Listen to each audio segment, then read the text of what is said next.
Los martes a las 8:30 en El Balance nos vestimos de gala para recibir los debates Transforma España, de la mano de Eduardo Serra y moderado por Federico Quevedo.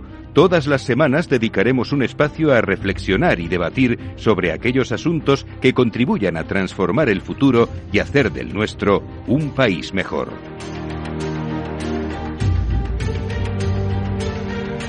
Eduardo Serra, buenas noches. Buenas noches, Federico. Bueno, ya llegó el momento, teníamos que hablar de esto. Sí.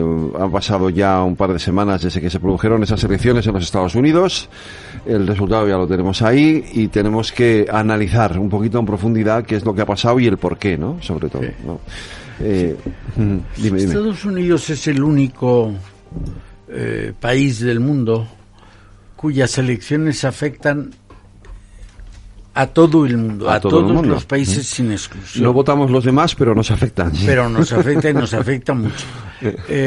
Hablamos hace 2 semanas de cuáles serían las posibilidades. Ahora ya se ha decantado. Sí. Ha ganado Trump frente al criterio general, que era que iban a ser muy ajustadas las elecciones, pues no han sido ajustadas. Ha ganado en todos el voto popular, por estados, por compromisarios, lo ha ganado todo. Y entonces ahora nos queda ver cuáles serán las consecuencias posibles. Lo primero que yo creo que hay que tener en cuenta es que son muy diferentes los dos. Trump es un candidato que ya fue presidente hace 4 años, es prácticamente la primera vez que pasa eso, que después de dejarlo uno vuelve. Y pero sobre todo es un outsider, no tiene... es mucho más imprevisible que cualquier otro. Yo creo que eso es la primera... Y eso es la primera razón por la que a la gente le da miedo, le da precaución a ver qué va a hacer esta vez Trump. Lo que yo creo que se pone de manifiesto con esta victoria clara y rotunda de Trump es que en Estados Unidos se han producido unos cambios esenciales. El país, que era el país más tranquilo del planeta en cuanto a las elecciones y que era, por un lado, bastante previsible, pero por otro lado se sabía que tanto un presidente como otro, tanto un candidato como el otro, pues iban a hacer cosas relativamente parecidas, relativamente. Y sin embargo, en este supuesto lo que estamos viendo es que van a hacer unas diferencias, parece que va a haber unas diferencias muy enormes. Notables. Yo creo que la primera razón es porque en Estados Unidos se han producido unos cambios sociales que yo creo que es donde está gran parte del misterio. Estados Unidos, que es un país que iba enriqueciéndose y cada vez tomando más y más poder desde hace más de 100 años, ahora es un país que ha, por un lado, ha estado perdiendo poder adquisitivo y, por otro lado, se han producido unos cambios sociales, consecuencias de esa pérdida de poder, que ha hecho que sea un país con una polarización terrible. Ese es el gran asunto. Y hay por un lado unos que quieren la continuidad de cómo va, que no va mal Estados Unidos, pero por otro lado alguien que quiere interrumpir unas tendencias que se abrían desde hace poco. Por ejemplo, el que hubiera en algunas ocasiones se hubieran interrumpido unas tendencias que eran continuas, ¿no? Por otro lado, la polarización que se ha abierto, no estábamos acostumbrados a esa polarización, como no estábamos acostumbrados al conato de golpe de Estado que se dio en las anteriores elecciones. Yo creo que las campañas electorales han sido duras, muy duras, y hay que tener en cuenta que veremos a ver si cada candidato dice lo que ha prometido hacer, porque también, a pesar de esas enormes divergencias, Estados Unidos es un país donde tiene desde hace cientos de años contrapesos, check and balances, que les llaman, que impiden hacer determinadas cosas que no serían convenientes. Y esto ha actuado desde siempre y veremos si va a actuar o no. Por otro lado, hay dos guerras en el mundo. Está la guerra de Ucrania y está la guerra de Oriente Próximo. Veremos a ver cuál va a ser las consecuencias sobre esas guerras. Hay quien dice que se van a acentuar y hay quien dice que se van a terminar porque algunos de los contendientes prefiera cesar en la guerra porque lo quiere o lo prefiere el presidente elegido. Hay una cuestión que también merece la pena analizar, y es que todo el mundo entendía que iba a haber una gran igualdad en las elecciones, que iban a ser muy parejos y que no se sabía si ganaría uno o ganaría otro, pero cualquiera que ganara lo haría por la mínima. Y lo que estamos viendo es que de ninguna manera, que ha sido una victoria rotunda de Trump. Y luego queda las cuestiones de qué pasará en economía y qué pasará en política exterior. En economía ha habido un fenómeno como consecuencia de la globalización y de las diferencias de precios de fabricación en los distintos países. Se ha producido una deslocalización industrial. Productos que se fabricaban antes en Estados Unidos y generaba trabajo y riqueza, ahora se generan en otras partes del mundo que son mucho más baratos. Eso por un lado.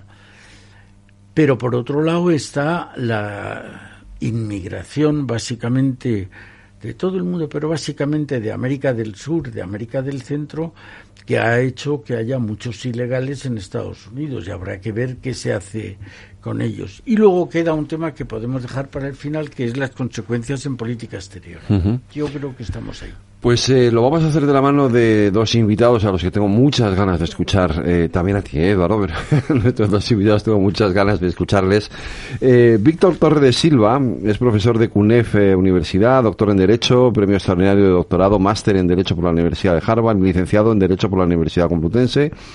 Tiene una extensa trayectoria en el área del derecho público, principalmente en derecho administrativo y derecho de la Unión Europea. Ha desarrollado una amplia carrera política en la que ha desempeñado puestos como la Subsecretaría de Defensa y director del Gabinete de la Presidencia del Congreso de los Diputados. Y ha sido también consejero de diversas entidades privadas y públicas. Víctor, muy buenas noches, muchas gracias. Buenas noches, Federico, muchísimas gracias. Y José María de Areilza Carvajal, que está al otro lado de la línea telefónica, profesor ordinario de SADE Business School, es miembro del Consejo Europeo de Relaciones Exteriores y vicepresidente de la Fundación Consejo España-Estados Unidos. Ha sido profesor invitado en diferentes universidades norteamericanas, internacionales. Ha trabajado como asesor en asuntos europeos y norteamericanos en el gabinete del presidente del Gobierno de España, y además escribe una columna semanal en el periódico ABC y es patrono del Museo Naval. Licenciado en Derecho por la UCM y con premio extraordinario de licenciatura, máster en Derecho y doctor en Derecho por la Universidad de Harvard. José María, muy buenas noches. Buenas noches. Pues encantado de teneros a los dos, y yo lo que sí os pediría, Víctor y José María, es una primera reflexión sobre el resultado de estas elecciones. Venga, Víctor. Bueno, quizá, Federico, vamos a ver. Sí. Quizá estas elecciones hay que marcarlas en las elecciones que han ocurrido en Europa en los últimos años. Acércate tú al micrófono, Víctor. Aunque el contexto político europeo y el estadounidense es distinto, pero vemos que las sociedades están polarizando en los dos lados del Atlántico, como bien ha dicho Eduardo. Sí. Y esta polarización ha dado lugar a que haya cambios políticos en cada una de las elecciones que se han celebrado en 2024. Empecemos por el cambio de Portugal, cambió el gobierno.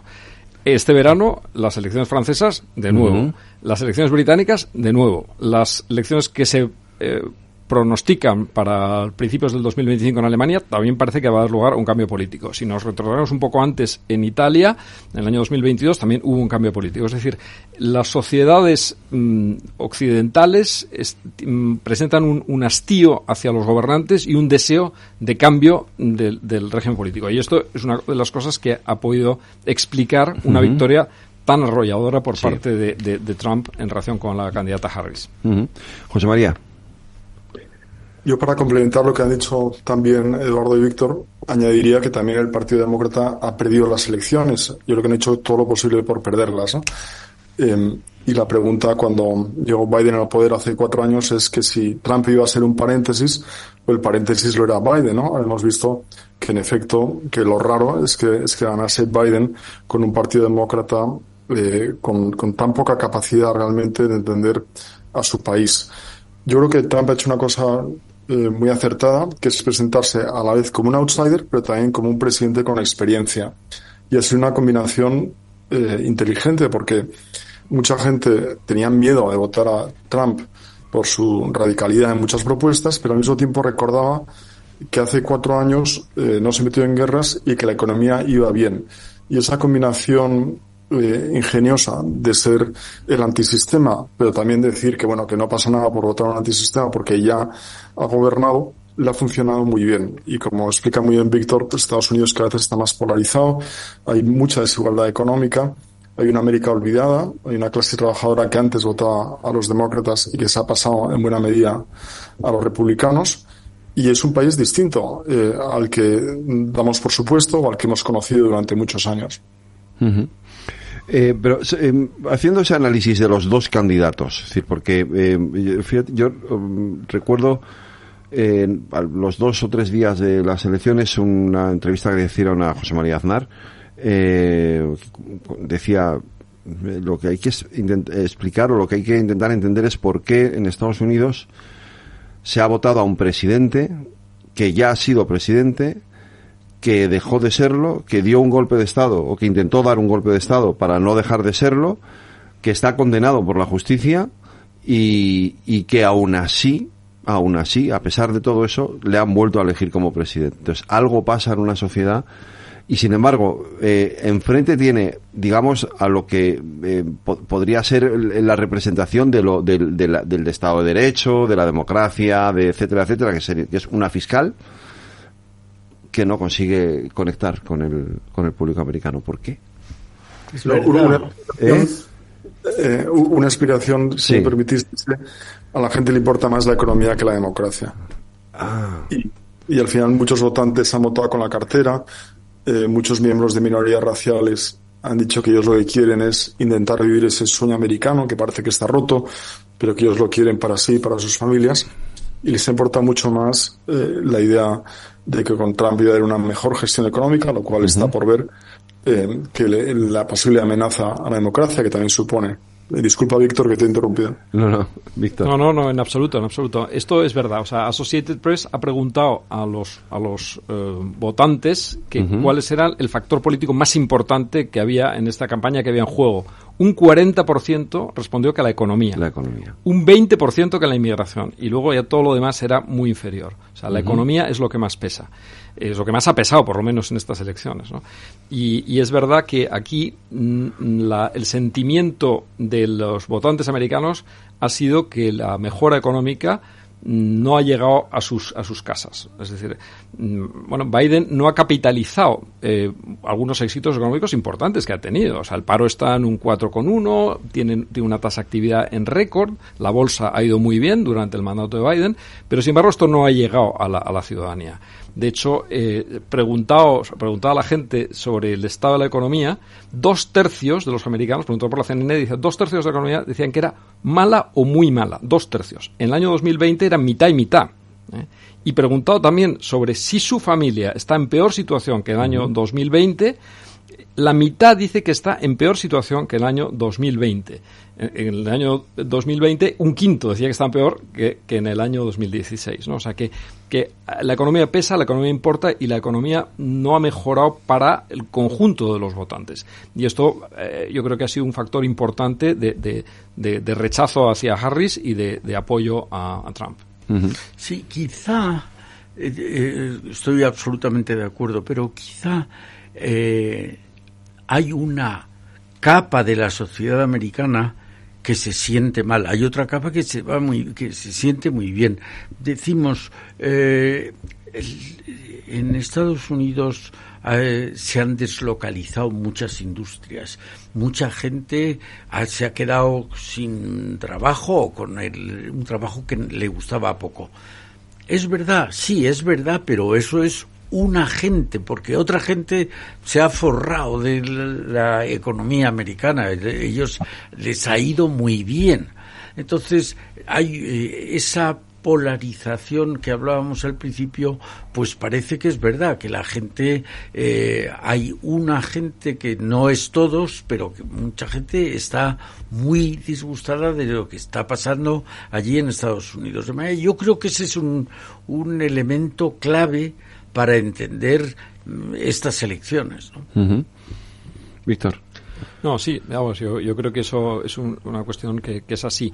También dicen que la secretaria del Tesoro no ha sido la persona para vender la trayectoria económica de Biden. O sea, Janet Yellen es una profesora universitaria, ha sido presidenta de la Reserva Federal, quizá no tiene la garra política necesaria para saber vender los éxitos económicos. De hecho, dicen que Mnuchin, que fue secretario del Tesoro con Trump, ex secretario del Tesoro, tiene más presencia mediática que la secretaria del Tesoro actual, que es Yellen. Y ese esfuerzo por vender éxitos económicos no se ha visto. Y, por ejemplo, en el año 88, por ejemplo, cuando de Reagan pasó a George Bush padre, sí, Reagan se volcó en vender los éxitos económicos para beneficiar a Bush. Y aquí parece que esto no ha funcionado dentro del Partido Demócrata de la misma manera. Bueno, era difícil que Biden pudiera empeñarse en vender nada, ¿no? Digo, no sé, José María. Yo creo que si Biden hace un año da un paso atrás, como se habló en el Día de Acción de Gracias del año pasado, que hubo un intento, ¿no?, de convencerle que no se presentase, y hay unas primeras competitivas, se elige a un gobernador de un estado de estos indecisos, ¿no?, que pueden inclinar la balanza, y es un gobernador centrista con 3 hijos, un perro y que además zapatos. Yo creo que hubiese ganado las elecciones porque hubiese movilizado más a la base demócrata. Parte del problema es que en esa América extendida, ¿no?, que cuenta muy bien Eduardo, de la América a la que le va bien con la globalización y a la América que sufre las consecuencias de la globalización, pues han votado más los republicanos, en concreto 3,5 millones más. Es decir, ha sido una victoria muy contundente, pero en números se podía dar la vuelta si los demócratas hubieran hecho bien las cosas. Se han acabado teniendo que improvisar la candidatura de una persona que era más impopular que Biden el día que Biden anuncia que por fin no se presenta. Y yo creo que Harris, que viene de la izquierda del partido, pues ha hecho lo que ha podido, pero evidentemente no ha sido suficiente. Uh-huh. No tenía tiempo, o sea, llega prácticamente sin tiempo, ¿no?, para hacer esa campaña. Ha llegado con muy poco tiempo. Uh-huh. El retraso de Biden en dejar la carrera electoral ha sido un golpe de gracia también para ella, porque él ha retrasado el que fuera ella la que compitiera, y al final ella se ha quedado mal. De todas maneras, ella, como acaban de decir, ella no ha sido brillante en la campaña electoral. No, porque quizás la campaña, pero os pregunto, ella ha volcado en exceso la campaña en cuestiones, la supervivencia de la democracia, los derechos sociales, etcétera, y la sociedad americana estaba en otra cosa, ¿no? Yo creo que completamente. También la cuestión de la inmigración, hemos visto que era el segundo factor, es un factor que se ha multiplicado por 5 desde el año 2020, o sea, la inmigración preocupa hoy en día más como primer cuestión política, hasta un 20% de los americanos, cuando era un porcentaje de un 4% irrelevante hace 4 años, sí. Y la inmigración es un debate en el cual Harris no ha estado cómoda, porque ella tuvo precisamente el encargo de Biden de encauzar la inmigración. Y bueno, pues parece que no ha tenido uno de los resultados que los ciudadanos americanos esperaban, y han visto una afluencia de inmigrantes ilegales que han llegado hasta Nueva York, que han inundado California y otros sitios, y bueno, esto pesa en otra cuestión que, además de la economía, importa mucho a los americanos, y en vez de centrarse en estas cuestiones de economía e inmigración, pues Biden ha hecho una política más identitaria, más de minorías, que bueno, pues que pueden atraer a un determinado espectro de la panoplia electoral, pero no es el conjunto de los votantes. Sí. José María. Uh-huh. Sí, también hay que decir que Trump ha mentido abiertamente durante toda la campaña sobre la situación de la inflación y sobre los números de la inmigración irregular. La inflación ha bajado de un 9,1 en junio de 2022 a un 2,4 justo antes de las elecciones. Pero Trump en todos los mítines decía que estaba subiendo sin parar. Y la inmigración irregular este año ha disminuido un 56%, gracias sobre todo, más que a las medidas de Biden, a la buena política de México, que ha intentado ayudar a la candidatura de Harris. Y Trump ha convertido al inmigrante en un enemigo externo e interno, ¿no? Lo cual yo creo que es muy grave para una democracia y para un país que necesita la inmigración y que es competitivo en el mundo gracias a los millones de inmigrantes que llegan, gracias a que funciona esa integración social, yo diría mejor que en cualquier país europeo. Pero fíjate, José María, porque yo recuerdo de los días siguientes también a las elecciones una entrevista que de pronto una periodista creo que era Fox o una de las cadenas americanas le hacía a un ciudadano americano. Le decía, ¿usted a quién ha votado? Le decía, a Trump. ¿Por qué? Porque estoy de acuerdo con su política anti-inmigración. Pero, ¿y por qué está usted de acuerdo? Dice, porque no quiero que vengan más extranjeros a mi país. ¿Y usted de dónde es? De Perú. Dices, un momento, a ver, que me he perdido. Un segundo. A ver, aquí hay algo que yo no he entendido. ¿Por qué todos los inmigrantes han votado a Trump? Porque no quieren que... Bueno, claro, hay una cuestión de competencia, entiendo, ¿no? Pero me resultó... Me pareció como muy ejemplarizante de hasta qué punto, ¿no? Ese discurso ha calado que hasta los propios inmigrantes han sido los primeros en comprarle el discurso, ¿no? Sí, esto ha sido así. De hecho, por ejemplo, el voto latino. Es muy significativo brutal. Que entre los varones latinos, ha ganado Trump. O sea, es decir, cuando en Biden se llevaba 6 de cada 10 votos de los latinos eran para Biden. Y Trump, es verdad, ha ganado Harris en las mujeres latinas, pero ha ganado Trump en los hombres latinos. Es decir, que ya la población latina, que es la minoría más importante de Estados Unidos, un 20% de Estados Unidos, no nos equivoquemos, esta minoría ha tenido un desplazamiento hacia Trump, que claro, ha contribuido al éxito de Trump, que sobre todo sabemos que el público mayoritario es la clase media, blanca, digamos rural, es el público básico, pero si a eso le añades partes importantes de gente de procedencia extranjera, como pueden ser los latinos, aunque sea de segunda, tercera generación, pues claro, esto contribuye a forjar una mayoría electoral, que es lo que ha pasado. Sí. Sí, la coalición de Trump es un poco más compleja. Es, por un lado, la América olvidada, ¿no? Esa clase trabajadora a la que le ha ido mal, ¿no? Pues claro. Con la competencia china, con la revolución tecnológica, el movimiento Make America Great Again, ¿no? Que no hablan del futuro, hablan del regreso a un pasado glorioso que posiblemente nunca existió. A eso se añade, en efecto, cada vez más miembros de minorías raciales. Yo creo que Víctor lo ha dicho muy bien, que no quieren que les encasillen, no quieren esa política extremadamente woke, identitaria, quieren vivir el sueño americano y progresar económicamente. Pero también yo creo que ha tenido el voto de muchas personas que votan con la cartera, que quieren poca regulación, pocos impuestos, los libertarios, algunos de ellos con mucha capacidad de financiar la campaña de Trump. Y luego un voto importantísimo del que no hemos hablado, que es el voto de muchas iglesias cristianas, de los evangelistas, que piensan que Trump no es un dechado de virtudes, no es un ejemplo para sus hijos, pero que a cambio de votarle, con la nariz tapada, les va a dar los nombramientos de jueces federales y también posiblemente de jueces del Tribunal Supremo. Y eso ya pasa. El primer mandato de Trump nombró a más de 200 jueces federales siguiendo las indicaciones precisas de las iglesias evangélicas. Es decir, ha tejido una coalición con mucha astucia política. Curioso, ¿eh? Yo creo que ha habido el recurrir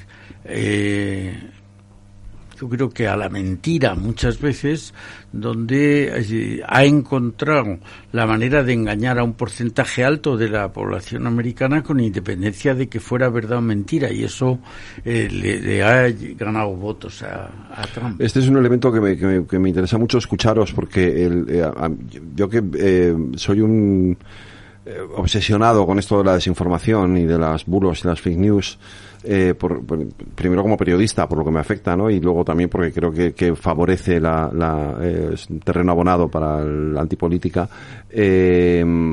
Allí ha sido, si aquí lo estamos viendo ya, pero allí ha sido absolutamente increíble, porque claro, tú lo decías antes, José María, es que él ha estado mintiendo un mitin tras otro.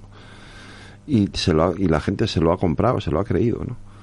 Y así ha sido, que los demócratas tenían muchísimo apoyo de los medios de comunicación más conocidos. Tradicionales. Exacto. Yo creo que claramente los republicanos han arrasado en el mundo de los podcasts, lo han hecho muy bien también en las redes sociales. Hay que también tener en cuenta el fenómeno de TikTok, ¿no? Que ya es la red social por la que se informa el 60% de los jóvenes y el 30% de los adultos. Y es una red social, además, controlada por el gobierno chino. Sabemos que China y Rusia son firmes partidarios de Trump. Querían que ganase porque ese aislacionismo de Trump les permite una proyección global, un desarrollo de sus intereses muchísimo más claro, ¿no? Uh-huh. Bueno, quizá lo de China, o sea, que Rusia quizá apoyaba a Trump, parece bastante probable. China, yo tengo más dudas de que el candidato de China fuera necesariamente Trump, porque es verdad que en ciertos aspectos la política exterior que puede desarrollar Trump es más aislacionista y en ese sentido puede dejar a China expandirse por el mundo, pero es verdad que las relaciones económicas entre China y Estados Unidos son de un volumen increíble y Trump ha anunciado en la campaña que va a aumentar los aranceles con China al menos en un 60%, hasta al menos el 60% de arancel. Con lo cual, Trump tiene una capacidad de dañar las relaciones económicas China-Estados Unidos que podría hacer sufrir realmente al país asiático. Y por lo tanto, yo no estoy tan convencido de que China estuviera alineada con una victoria de Trump. Yo creo que está totalmente alineada con una victoria de Trump, porque realmente donde se juega la confrontación entre Estados Unidos y China es en el sur global, y el que Trump tenga una política aislacionista y no vaya a ser la superpotencia occidental que provee de estabilidad global al mundo hace que China avance muy rápido pues en los llamados países del sur global, en África, en Iberoamérica, en el sudeste asiático, y que eso compensa esa posible confrontación en temas arancelarios entre Estados Unidos y China. Uh-huh. Sí que es verdad que la propuesta, ya nos metemos un poco en terreno económico, la propuesta de Trump, que es una propuesta de cerrar realmente la economía norteamericana, no solo a China, que a China le puede beneficiar, pero el resto desde luego nos perjudica a todos de una manera tremenda, ¿no? Bueno, yo creo que ha habido, en el fondo, lo que está habiendo es en que el mundo que se ha despertado últimamente, que tiene un crecimiento espectacular, ha conseguido que los países del sureste de Asia, de países de muchas partes del mundo, que han conseguido el salir a flote, y eso es a costa de los países desarrollados, tanto Estados Unidos como Europa. Entonces, China, que va cabalgando sobre estos países, en el otro lado está Estados Unidos. Trump dice que ellos van a evitar esa victoria poniendo aranceles sobre todos esos países. Veremos a ver qué pasa con ello, porque esos países que están produciendo a mucho mejor precio que los países desarrollados, va a ver qué es lo que hace Estados Unidos y lo que hace Europa. Sí, yo también tengo una cierta, escepticismo hacia que la guerra arancelaria vaya a tener la virulencia que Trump anunció en campaña. Bueno, yo creo que Eduardo ha puesto de manifiesto antes que hay una gran polarización en la sociedad, de manera que si uno quiere ganar las elecciones, probablemente en campaña tiene que polarizarse, porque es la única forma de atraer al electorado. Pero otra cosa es ya cuando uno se sienta en la Casa Blanca y tiene que empezar a gobernar. Por ejemplo, de los 10 estados con más importadores de Estados Unidos, estados que importan más de fuera, entre esos 10 estados están estados netamente republicanos o que le han apoyado, como Texas, Michigan, Georgia, Pensilvania, Tennessee y Florida. todo esto está entre los 10 estados que más importan de fuera de Estados Unidos. De manera que unos aranceles altos dañarían a estos estados, que es, sobre todo Texas y Florida, una base importantísima para el electorado americano y en el respaldo de Trump. Con lo cual yo tengo mis dudas de que esos anuncios tremendistas de una guerra arancelaria pues realmente no vaya a ser menos de lo que está anunciado. Por otra parte, esto a Europa tampoco le vendría tan mal, porque Europa podría ocupar en China el hueco que deja Estados Unidos si se retrae comercialmente. José María. Yo creo que Trump va a hacer la guerra arancelaria, porque ha dicho que la palabra más bonita del idioma inglés es aranceles. Pero creo que realmente eso va a llevar a una subida fuerte de la inflación y que, como dice muy bien Víctor, su propia base, ¿no? Le va a frenar. Yo creo que tanto los billonarios que le han apoyado y que ahora se reparten los cargos, como el propio movimiento MAGA, ¿no? De clase trabajadora, se verían muy perjudicados. Y creo que al final Trump no es un gobernante omnímodo, aislado, sino que va a tener que dar cuentas de medidas que yo creo que van a perjudicar mucho a los que le han votado, pero yo creo que viene con esa energía y esa decisión que quizá le faltó al principio del primer mandato. Yo creo que ya sabe cómo pulsar los botones, está rodeado o bien de billonarios o bien de siervos, y creo que por lo menos los primeros meses nos tenemos que agarrar porque vienen curvas. Yo tengo esa sensación también, ¿no? Y además claro, también es verdad que en estas elecciones ha obtenido, digamos, más cuota de poder de la que tenía en la primera, con lo cual el riesgo de cierta involución es mayor, ¿no? Sí, no, claramente ha conseguido unas cuotas de poder insólitas, no solo en el anterior mandato, sino en lo que estaba pasando en las últimas presidencias. Él ha conseguido unas cuotas de poder que no se conocían últimamente. Siempre había contrapesos, Unidos, ¿no? Claro. Tengo la sensación de que esos contrapesos se han como dentro de la balanza se han subido hacia arriba, no están pesando, no están ejerciendo su papel.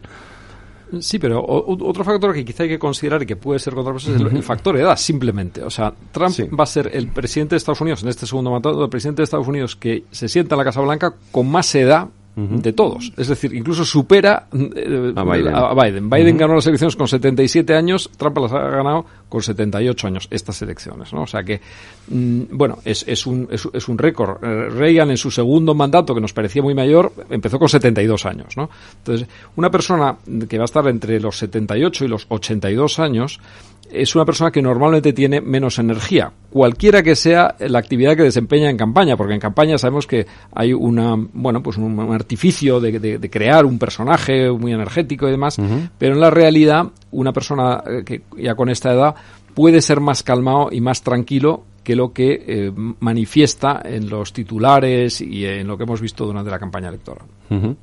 José María. Yo no lo veo así. Yo creo que viene dispuesto a darlo todo.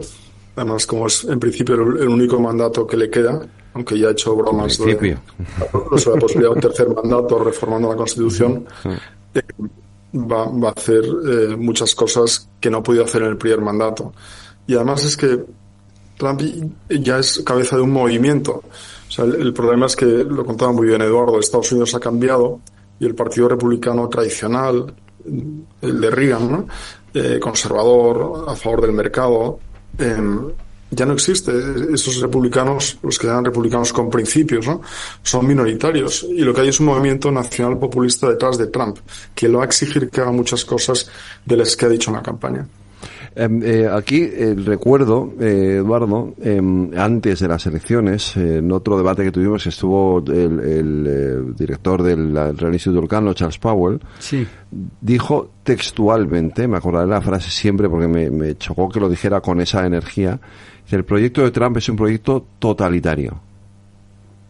Y lo dijo así, lo repitió, es un proyecto totalitario. Bueno, yo creo que... Y Charles Powell no es precisamente un sospechoso. No, pero yo creo que estamos ya oyendo muchas veces que aquí parecía que la única posibilidad de gobernar eran las democracias, y sin embargo pues están perdiendo hoy en diferentes países. Se está viendo que la gente no cree que sea la única manera de gobernar los países. A mí me parece que eso es muy grave, pero parece que está pasando eso. No se quiere decir, pero hay muchos signos de que mucha gente no quiere la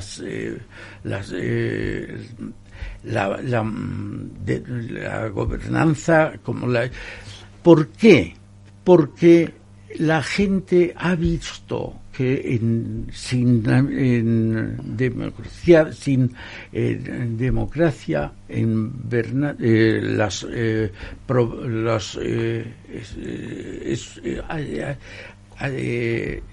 China ha conocido una manera que sin ser un país democrático y sin embargo a la gente le gusta más encontrar que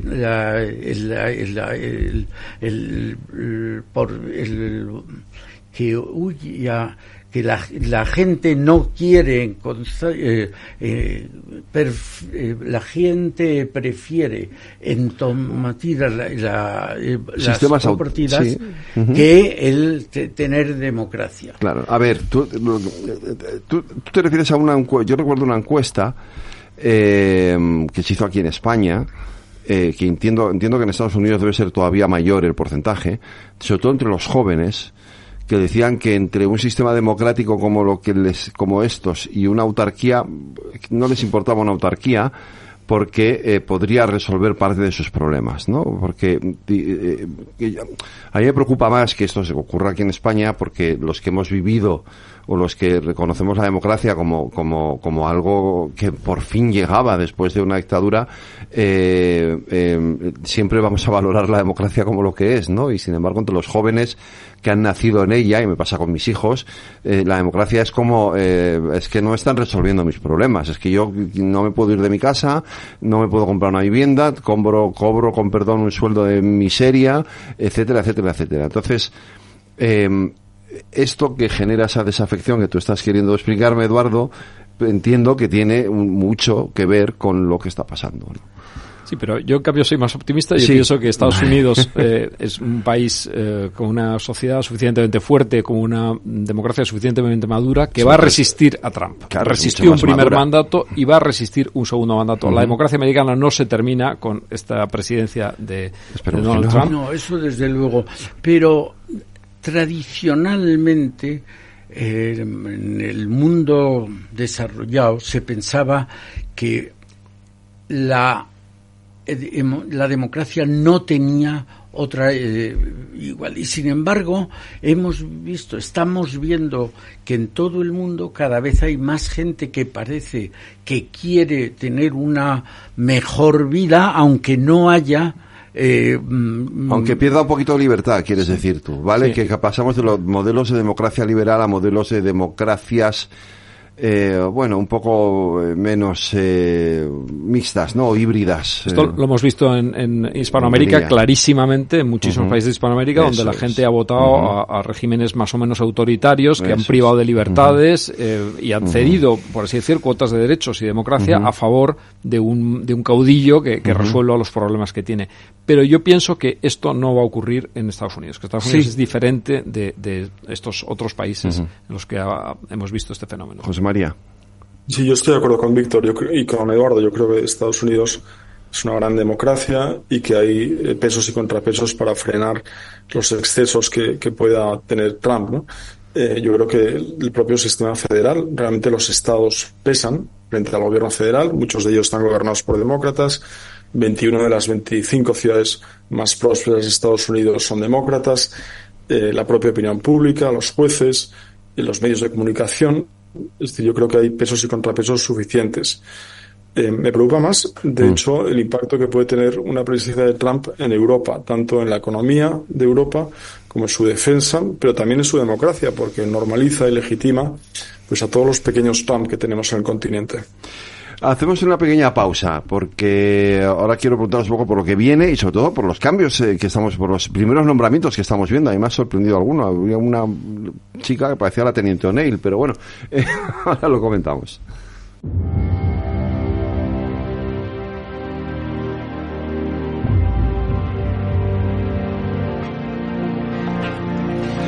Pues terminamos, vamos con esta última recta. José María, tú no estabas, claro, hemos estado comentando aquí un poquito fuera de micrófono lo de los nombramientos. Decía Víctor que no todos le parecen desastrosos. Sí, en particular Susan Wiles, que es la Chief of Staff, la jefa de gabinete, me parece que es una persona muy sentada, es una persona que ya estuvo trabajando con Ronald Reagan en su momento y que de una larga trayectoria y que no se le conoce ninguna estridencia ni nada parecido, sino al revés, una gran capacidad de coordinación y ha sido la que ha llevado la campaña de Trump de manera muy exitosa. De manera que me parece un nombramiento que en el contexto de los otros que estamos viendo destaca por su acierto. José María. Yo añadiría otros dos adultos en la habitación, ¿no? Marco Rubio, el nominado secretario de Estado, y Michael Waltz, el asesor de seguridad nacional. Los dos son dos halcones. Yo creo que van a luchar contra el aislacionismo que pretende Trump, para intentar enfocar mucho la política exterior y de seguridad en China. Pero a comparación de los demás personajes, algunos de ellos pues, muy preocupantes, ¿no? Son dos personas predecibles, justo junto con la jefe de gabinete, y como sabemos en el sistema constitucional de Estados Unidos es casi el equivalente a un primer ministro. Eduardo. Sí, yo creo que Estados Unidos, aparte del equipo que vaya a nombrar, hemos dicho al principio que Estados Unidos es el único país que puede cuidar de que en el mundo haya, digamos, orden o que haya paz. Y esto ahora, con el nombramiento, con estos resultados de las elecciones, no sabemos si va a haber más tranquilidad en el mundo, como estamos viendo, de las guerras, pero no solo de las guerras, o si por el contrario, ahora mismo en Estados Unidos vaya a tener menor influencia en el concierto internacional. Sí, pero con una relación yo creo que hasta ahora no se ha visto, y es que en Estados Unidos la paz era esencial, la paz del mundo, y sin embargo parece que lo que ha hecho Trump es que le importe menos cómo va cómo va el resto del mundo y que le importe mucho eso. Y eso es lo esencial, o una cosa esencial para Europa. Eso os iba a preguntar, sí. Europa sabemos que Europa no tiene capacidad de defenderse si no cuenta con Estados Unidos. Estamos viendo lo que pasa en Europa con el gastar más en defensa, y habrá que ver qué reacción toma el Estados Unidos de Trump sobre eso. Sí, porque una de las cosas que veo es que, claro, si hasta ahora Europa estaba muy cómoda con ese papel de Estados Unidos de gendarme mundial, ¿no? Pero si Estados Unidos deja de hacer ese papel de gendarme mundial, ¿cuál va a ser el nuestro? Bueno, Europa tiene que defenderse a sí misma para empezar. Sí, claro, es decir, lo que es ineludible es que gaste mucho más en defensa, que se coordine mucho más el equipamiento y la interoperabilidad de las Fuerzas Armadas europeas. A mí me parece absolutamente esencial. Ante una retirada de Estados Unidos del panorama de seguridad mundial, y particularmente en Europa, porque quizás esté más centrado, como ha dicho José anteriormente, en Extremo Oriente, esté más centrado en China, pues quizá Europa tiene que tomar el relevo un poco de la seguridad europea, cosa que ya es buena hora de hacer.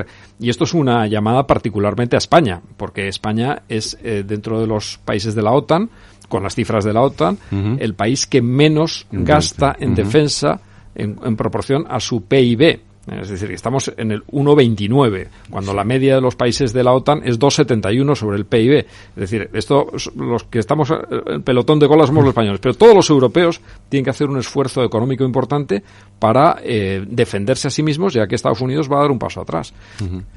Claro, y José María, espera. Estados Unidos lleva muchos años, más de 10 años, diciendo que Europa tiene que gastar más en defenderse. Y Europa, bueno, pues le cuesta mucho trabajo, pero no lo está haciendo. Y si Europa no se defiende a sí mismo y Estados Unidos decide no defender a Europa, habrá que ver qué va a pasar con otros países en relación con los nuestros. José María. Y yo creo que ya antes de la victoria de Trump hay una preocupación muy grande. Eduardo y Víctor conocen como nadie los temas de defensa, ¿no? Sí. Porque el mundo ha girado, ya no vivimos en el mundo en el que la prosperidad global es el fin principal, sino que el mundo se ha fragmentado, hemos entrado en una era nueva, dominada por el imperativo de la seguridad nacional, y es un mundo para el cual los europeos no estamos preparados, no hemos hecho los deberes. Entonces contamos más que nunca con nuestro aliado de Estados Unidos, que ya desde Obama ha empezado a exigir más inversión en defensa. Los europeos hemos reaccionado muy despacio para realmente las necesidades que empieza a haber. Lo explica muy bien Josep Borrell cuando dice que Europa tiene que aprender el lenguaje del poder y que no podemos ser herbívoros en un mundo de carnívoros, ¿no? Pero ya con la llegada de Trump esta situación se complica todavía más. Trump tiene planes de debilitar a la OTAN, de quitar capacidades a la Alianza Atlántica, de llegar a un pacto rápido en Ucrania recompensando a Putin, recompensando al invasor ruso. Y está claro que además que Estados Unidos, en esa partición de Ucrania, a la que yo creo que por desgracia vamos, ofrezca garantías de seguridad ni suyas ni de la OTAN al gobierno de Kiev, lo cual nos va a crear una situación de inestabilidad enorme en la frontera este y va a detraer muchísimos recursos europeos en temas de seguridad y defensa que se podrían dedicar a otras áreas donde también es muy importante prestar atención, empezando por el sur y por el Mediterráneo. ¿Y en Oriente? ¿En Oriente Próximo? Es decir, en la otra guerra, en la de Gaza. Bueno, el primer mandato de Trump fue un apoyo clarísimo al gobierno de Israel. Bueno, trasladó la embajada a Jerusalén, reconoció los altos del Golán. Bueno, es de esperar que Trump apoye a Netanyahu y bueno, pues quizá en esto el cambio sea más gradual, porque Biden era un apoyo crítico, pero también es un apoyo a Israel. De manera que quizá ahí no vayamos a ver un cambio tan drástico como podemos ver en la guerra de Ucrania, que la guerra de Ucrania puede efectivamente, como dice José, terminar bueno, pues un plazo relativamente breve con un alto el fuego que respete más o menos la zona ocupada, digamos, por los rusos como posesión suya y un alto el fuego quizá precario, pero que termine con la guerra gracias o forzando a Ucrania a aceptar ese alto el fuego bajo la amenaza de retirar todos los suministros de armas y de ayudas por parte de Estados Unidos. Claro. Yo creo que en Oriente Medio también sabemos que Trump es un aliado incondicional, no ya de Israel, sino de Netanyahu, y en principio le va a dejar hacer todo lo que quiera. Yo tengo también la esperanza de que Trump quiera ganar el Premio Nobel de la Paz, como Obama. Que a Obama se lo dieron por hacer muy poco, y que Trump de alguna manera vuelva a retomar los acuerdos de Abraham, de Israel con sus vecinos árabes, que sea capaz de ayudar a contener Irán sin desencadenar una guerra total en la región, y de que al final pues esta región de la que Estados Unidos se ha ido hace tiempo, en la que los europeos influimos muy poco, pues encuentre la estabilidad que necesita. Sí. Eduardo, ¿vas a decir? No, iba a decir que Europa no tiene capacidad para sustituir a Estados Unidos en la ayuda a Ucrania. Y entonces lo que estamos viendo es que si quiere Estados Unidos cesar el apoyo a Ucrania, será una victoria de Rusia que veremos a ver qué exige, si es que Ucrania pierda una parte de tierra, no pueda formar parte de la Alianza Atlántica.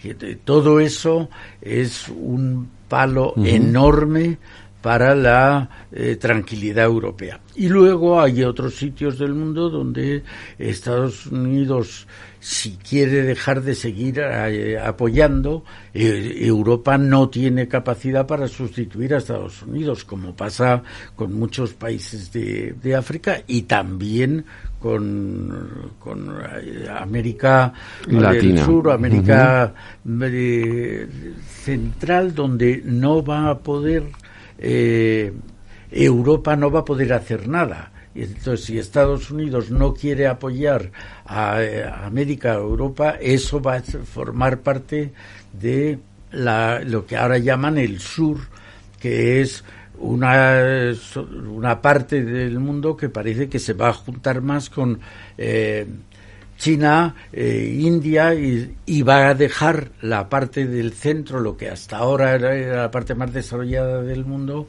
va a dejarlo muy aislada, ¿no? Uh-huh. Yo quería preguntaros por eso, por el papel de Estados Unidos en Iberoamérica.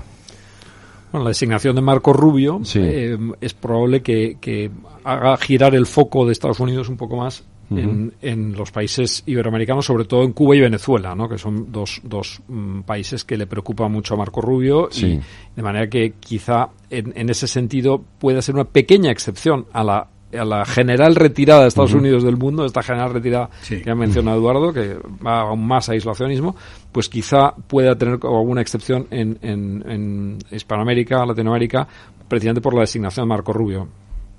José María. Por otra parte, Estados Unidos lleva muchos años con presidencias demócratas o republicanas sin ocuparse de verdad de su patio trasero, de su continente. Pero creo que ahí la excepción va a ser México. Creo que México es un país que está llamado a tener una relación todavía más intensa, más cercana a Estados Unidos, y que Trump ahí se va a debatir entre, por un lado, convertir el tema de la inmigración en algo que rompe la relación con México, y por otro, dejar que las empresas en Estados Unidos sigan beneficiándose de poder producir de forma más barata en México. Y también ese acuerdo de libre comercio que no hay que olvidar que negoció el propio Trump y que es de los acuerdos que en principio no impugnaría. Os pregunto a los tres, ¿qué debemos aprender de lo que ha pasado en Estados Unidos? ¿O qué lecciones tendríamos que aprender para que no ocurra? O, tú has mencionado los casos en los que ya sí ha ocurrido, ¿no? Pero para que no siga ocurriendo esto en el resto de las democracias liberales occidentales, ¿no? Porque lo cierto es que, y lo estamos viendo aquí en España, el riesgo del crecimiento de la antipolítica cada vez es mayor, ¿no?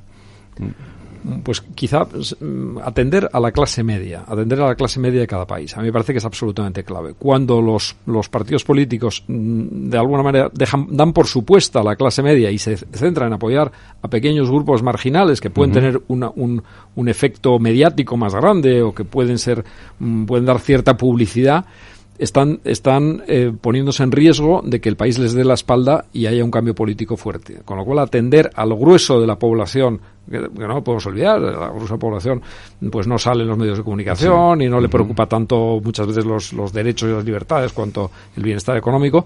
Esto a mí me parece que es absolutamente clave para los gobernantes de hoy en día y de siempre.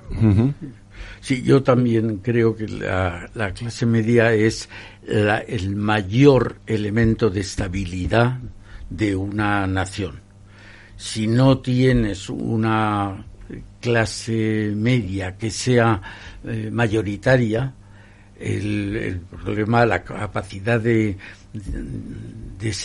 deshacer esa estabilidad puede desaparecer, y yo creo que estoy muy de acuerdo con eso, que lo que habría que hacer es cuidar más a la clase media. José María.